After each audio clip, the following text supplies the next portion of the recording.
Malcolm Muggeridge wrote about her in his book, Something Beautiful for God, and said that the experience of her presence was, in his experience, which is vast, unique. This program is designed as a forum for the exchange of opinions. I would like to think that I would suppress any opinions of my own that differed from Mother Teresa's, and I propose, therefore, to be inordinately, gratefully quiet as we listen to her. She does not gladly answer biographical questions, so let it be this simple, that she was born in 1915 in Albania, that she felt a vocation to serve as a Catholic nun when she was 15, that some years later she went to Calcutta, and a few years after that founded her own order, the Missionaries for Charity, whose concern is to use the phrase she uses so often, to serve the poorest of the poor. I hope it is significant to remark that it is the fastest growing order in the Christian community, but I am wasting your time, and so turn to Mother Teresa to ask, why did God permit pain? To give us the opportunity to share in the passion of Christ. Because Jesus went through all his passion. But the passion for love of us.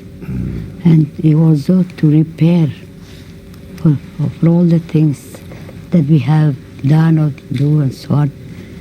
That is a very beautiful opportunity for us to share in the passion of Christ. It's a gift of love.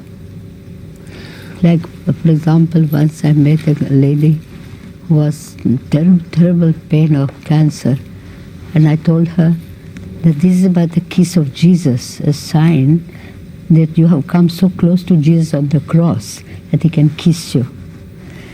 And the lady, though she was in such great pain, she joined her hands together and said, Mother Teresa, please tell Jesus to stop kissing me. You touch very amusingly on the point I think most people would raise at this juncture, which is that Christ entered willingly into his own passion, but most human beings enter unwillingly into pain. I don't know. It depends what is in their own hearts. Sometimes, if they pray, I think it's very easy to accept, because the fruit of prayer is always a clean heart, and a clean heart can see God, can see the gift, can understand. So that's why it's very important for us to learn to pray. Well, I think you're correct, but I'm not sure that answers the question of those who haven't achieved that serenity and are afflicted by pain. But you would be surprised how much people, say for example, our poor people in India, they're content. Among the poor people, they're content.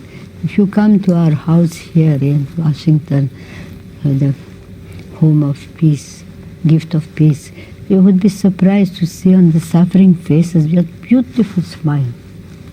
Though the terrible suffering, because they are content, because they get so love. It depends on ourselves how we help them to accept the suffering as a gift, or a sharing, or a greater love, or something like that. That will uplift them instead of pressing them down. Well, I know that you understand it as being the most significant part of your mission to provide not only food and shelter, but love. Exactly. And they are blessed who come under your care. But the overwhelming majority of people don't have that opportunity. What is God doing for them? And that is why it is very important that we share with them the joy of loving. Well, I think you're right, but I'm talking about those who so vastly outnumber those that you are able to take care of. No, but I must say, even ordinary people, I mean, that is where Jesus Christ came to show us that, to give that tender love to each other, and to make it easy for us to love. He said, whatever you do to the least, you do it to me. I was hungry, I was naked, I was homeless, I was sick, I was in prison. He ruled out all these things so that we can do something for them, and whatever we do for them, it is all love for God in action. Very beautiful.